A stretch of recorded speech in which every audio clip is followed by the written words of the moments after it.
مش كل مرة تيجي السيجارة في بالك يبقى جسمك محتاجها.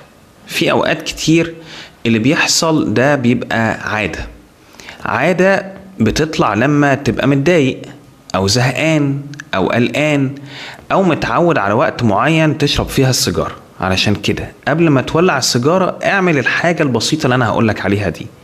اسأل نفسك، هل أنا محتاج آكل دلوقتي؟ أشرب؟ ولا محتاج أبقى هادي؟ لو جسمك مش محتاج حاجة من دول يبقى اللي بيحصل ده عادة، انت متعود، ده مش احتياج.